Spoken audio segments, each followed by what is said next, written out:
Hello प्यारे दोस्तों, स्वागत है आप सभी का आपके इस चैनल पे। आज आप लोगों के लिए सॉन्ग ऑफ माई सेल्फ इस चैप्टर का जितना भी सब्जेक्टिव क्वेश्चन बनता है जो कि आपके शॉर्ट क्वेश्चन में आता है वो सब करवा दूंगी, ठीक है, जो जो इम्पोर्टेंट है। ओके। तो पहला क्वेश्चन है, who is the speaker in the poem and how old is he. इस पोएम में जो सॉन्ग ऑफ माई सेल्फ गाया जा रहा है इसमें स्पीकर कौन है और वो कितने वर्ष के हो गए हैं, ठीक है। तो हो गए हैं या फिर हैं। तो the poet himself is the speaker in the poem and now he is 37 years old. मतलब कि पोएट जो है वो खुद है इस पोएम में, ठीक है, और वो अब 37 ईयर्स के हो चुके हैं। तो ये क्वेश्चन भी आपका इंपॉर्टेंट है क्योंकि आपके एग्जाम में पूछा जा चुका है, ठीक है। तो एक तरह से समझिए कि ये PYQ भी है आपका और ये गेस क्वेश्चन भी है। PYQ है तो गेस क्वेश्चन भी बनता है, ऐसा ही समझिए। तो आपका ये आंसर सही होगा, ठीक है। What is the theme of the poem, मतलब कि सॉन्ग ऑफ माई सेल्फ इस चैप्टर का थीम एक्चुअली में क्या है। आंसर है, there are many theme of the poem because it's a very long poem. इसमें बहुत सारे ऐसे थीम बन सकते हैं जो, क्योंकि ये पोएम जो है वो बहुत ही लंबा है, ठीक है। The poet is giving here the message of unity, universal brotherhood, freedom of a speech, egoism and so on, ठीक है। देखिए, पोएट जो है वो हम सभी को मैसेज दे रहे हैं किस चीज़ का, यूनिटी का, एकता का, ठीक है। यूनिवर्सल ब्रदरहुड मतलब कि जो एकदम भाईचारा वाला होता है ना, मतलब कि यूनिवर्सल है। तो उस चीज़ का भी वो मैसेज दे रहे हैं हमें कि यूनिवर्सल ब्रदरहुड है, अभी भी हमारा जो समाज है वो है। फ्रीडम ऑफ स्पीच मतलब हर एक सिचुएशन में बोलने की आज़ादी, इसके बारे में भी ये हमें मैसेज दे रहा है ये chapter, song of my self वाला चैप्टर, ठीक है। तो ये आपका एक इगोइज्म का भी दे रहा है संदेश, और भी बहुत सारे ऐसे संदेश जो है ये हमें पोएम हमें थीम बताता है, ठीक है। तो ये आपका करेक्ट आंसर हो गया, ठीक है। आई होप कि आप लोग लिख लेंगे अपने एग्जाम में। कुछ नहीं, बस नहीं भी आंसर आया फिर भी हम उसको पेपर में लिख कर आएंगे, क्वेश्चन का आंसर, एक भी क्वेश्चन का आंसर छोड़ कर नहीं आइएगा आप लोग, ठीक है। थर्ड नंबर क्वेश्चन है, what has form the speakers blood, मतलब कि स्पीकर के ब्लड को, ब्लड जो है स्पीकर का वो किस चीज़ से बना हुआ है ये बताना है। तो the speaker blood is made up of American soil and air. जो स्पीकर का ब्लड है वो अमेरिका के सॉइल और हवा से बना हुआ है, ठीक है। मतलब कि अमेरिका की मिट्टी और एयर से बनी हुई है स्पीकर्स का ब्लड, ठीक है। तो ये आपका करेक्ट आंसर हो जाएगा, ठीक है, ये आंसर भी पूछा जाता है। फोर्थ नंबर क्वेश्चन है, what does the poet mean by hoping to cease not till death. मतलब कि इस hoping to cease not till death इसका मतलब क्या होगा। स्पीकर इस चीज़, इस जो लाइन है, ये लाइन, इस लाइन से हमें क्या समझाना चाहते हैं ये आपको बताना है, ठीक है। इसका मतलब हम साफ लफ्जों में ये कह सकते हैं कि hoping to cease not till death इसका मतलब कि जब तक मृत्यु नहीं हो जाती तब तक हम आगे बढ़ते रहेंगे, या फिर जब तक मृत्यु ना हो जाए तब तक हम रुकेंगे नहीं, इसका अर्थ ये होता है। तो इसका आपको इंग्लिश में बस बता देना है, दैट्स इट, उसके अलावा क्या। The poet wants to say that he is 37 years right now, मतलब कि वो अभी जो पोएट हैं वो 37 ईयर्स के हो चुके हैं। And he hope that he will be as healthy as he is right now till his last breath. देखिए, अब इसका मतलब क्या हुआ कि पोएट जो है अभी 37 साल के हो चुके हैं और उन्हें ये उम्मीद है, ये आशा है कि वो आगे भी हेल्दी रहेंगे, और अभी भी वो हेल्दी है। जब तक वो सांस लेते रहेंगे तब तक वो स्वस्थ रहेंगे और आगे बढ़ते रहेंगे। दैट्स इट, आपको यही आंसर लिखना था, बहुत ईजी है ना। हाँ, ईजी है। 6 नंबर क्वेश्चन देखते हैं, what similarity does the poet draw between two human being. मतलब कि सॉन्ग ऑफ माई सेल्फ वाले चैप्टर में कौन कौन सी सिमिलैरिटीज़ को बताते हैं पोएट। दो इंसानों के बीच की सिमिलैरिटीज़ को बताना है आपको, ठीक है। The poet says that all the human being of the world is same because they all are made of the same atom of blood. देखिए, जो पोएट है वो कहते हैं कि जो सभी ह्यूमन बींग है, ऑल ह्यूमन बींग जो है, दुनिया के जितने भी ह्यूमन बींग है, ठीक है, वो सब सेम है, सब कोई सेम है। और ये बात हम भी जानते हैं, ये सच्चाई है कि हर कोई सेम है। बस लोग यहाँ पे कलर के बेसिस पर एक दूसरे को जज करते हैं, कास्ट क्रीड इन्हीं के बेसिस पर जज करते हैं और डिफरेंट मानते हैं, लेकिन वो सब लोग सेम है। क्यों? क्योंकि जो सभी लोगों का जो ब्लड है वो एक ही एटम से बना हुआ है, सेम एटम से कंटेन हुआ है, ठीक है, सेम एटम का बना हुआ है। उनका भी ब्लड रेड है और मेरा भी ब्लड ब्लड रेड है, तो फिर कहाँ पे डिफरेंस हुई। सब चीज़ तो सेम ही हुआ ना। फिर भी ये दुनिया जात पात धर्म आदि इन सब चीज़ों से डिफरेंट मानता है एक दूसरे को, है ना। बस यही आपको आंसर लिखना था, समझ आ गया। इजी था क्वेश्चन। अगला देखते हैं हम लोग। यहाँ पे 7 नंबर क्वेश्चन कर लीजिएगा, ठीक है। What does the poet mean by nature without check with original energy. इसका मतलब क्या होगा, nature without check with original energy, इसका मतलब क्या होगा।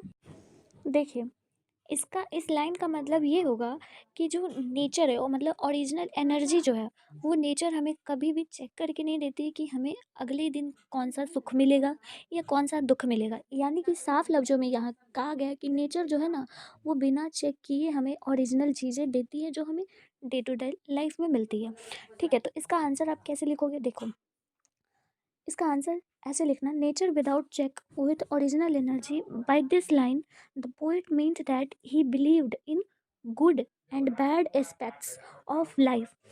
इसका मतलब क्या हुआ, nature without check with original energy, इस लाइन का मतलब ये है, इस लाइन से पोएट हमें ये बताना चाहते हैं कि वो बिलीव करते हैं हर चीज़ पे, यानी कि जो अच्छा है उस पर भी और जो बुरा है उस पर भी, मतलब दोनों ही एस्पेक्ट्स पे वो बिलीव करते हैं कि ज़िंदगी में अच्छा भी होता है और बुरा भी होता है, ठीक है। आगे क्या कहते हैं poet, and he wanted to tell about every danger, और वो हमें हर डेंजर से वाकिफ़ कर रहे हैं, वो हर फियर यानी कि हर डर से वो हमें बचा बचा नहीं रहे, मतलब कि वो वांटेड टू टेल, वो हमें हर चीज़ के बारे में बताते हैं, ठीक है। डेंजर, फियर, हर चीज़ के बारे में, ठीक है, ठीक है। Which he hoped to acquire through nature without checking unrestricted nature and original energy. तो यही बात है कि पोएट जो है हमें हर एस्पेक्ट्स के, हर एस ज़िंदगी का जो भी उतार चढ़ाव हर चीज़ होता है, उस चीज़ से हमें अवेयर कर रहे हैं, वो बता रहे हैं, समझ गए ना। बस यही चीज़ है, समझ गए ना। तो यही आपको आंसर इसी तरह से लिख देना है। आपका 100 में मतलब कि जो भी जितना क्वेश्चन का आंसर रहेगा उतना आपको आंसर मिल जाएगा, मार्क्स मिल जाएगा, ठीक है। 2 मार्क्स रहेगा तो 2 मार्क्स मिल जाएगा, सिंपल है ना। चलिए आगे देखते हैं हम लोग। देखिए 7 नंबर क्वेश्चन क्या है, what does he want to do with creeds and schools. मतलब कि पोएट जो है वो क्या करना चाहते हैं क्रीड्स और स्कूल के साथ। तो क्रीड, क्रीड का मतलब होता है पंथ या फिर कह सकते हो आप मजहब, ठीक है। मजहब, धर्म, ये सब, ठीक है। स्कूल और मजहब के साथ पोएट क्या करना चाहते हैं, ये आपको आंसर देना है, ठीक है। तो इसका आंसर बहुत ईजी है, the poet does not want to bother himself with creeds and a school because he thinks about religious tolerance. His mind is quite free from this problem. He knows that there are different religious beliefs and system of thoughts in the world. दीजिए, इसका मतलब साफ साफ ये है कि poet जो है वो कभी जो है वो बॉदर नहीं करना चाहते हैं क्रीड्स और स्कूल के मामले में। बॉदर का मतलब परेशान वो खुद को नहीं करना चाहते हैं मजहब और स्कूल के मामले में खुद को, क्योंकि वो रिलीजियस टॉलरेंस यानी कि जो भी सहिष्णुता है, धार्मिक जो भी सहिष्णुता है यानी कि जो भी सफरिंग है धार्मिक की, उनसे वो उसके बारे में बहुत सोचे हैं, ठीक है। उसके बारे में वो बहुत जानते हैं, इसीलिए वो पंथ, मजहब, इन सब चीज़ों में वो नहीं फँसना चाहते हैं। वो कह रहे हैं कि his mind is quite free from this problem.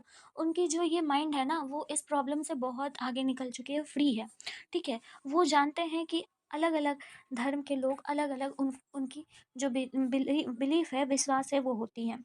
और जो सिस्टम ऑफ थॉट होता है इस दुनिया का, वो उस चीज़ के बारे में बेखूबी रूबरू है, ठीक है।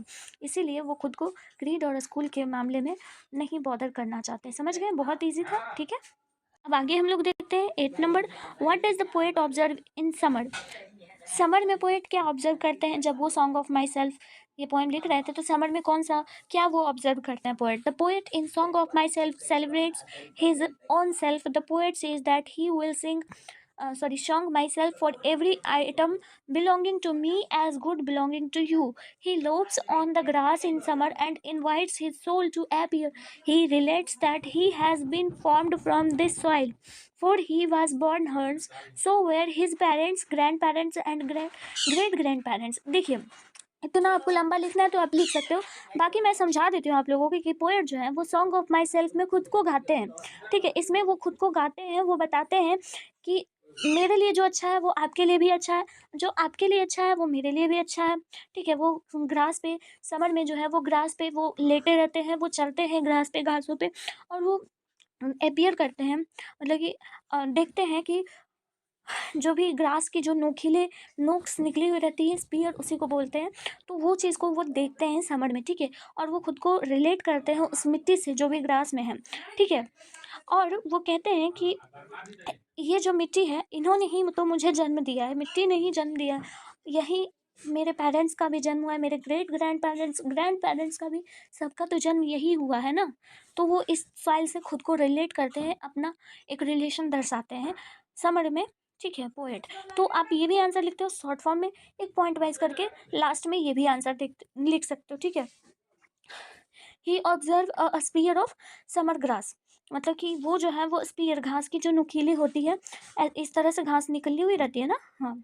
तो ये जो नुकीली घासें की है ना, इसको वो समर के दिनों में, गर्मियों के दिनों में वो ऑब्जर्व करते हैं, ठीक है।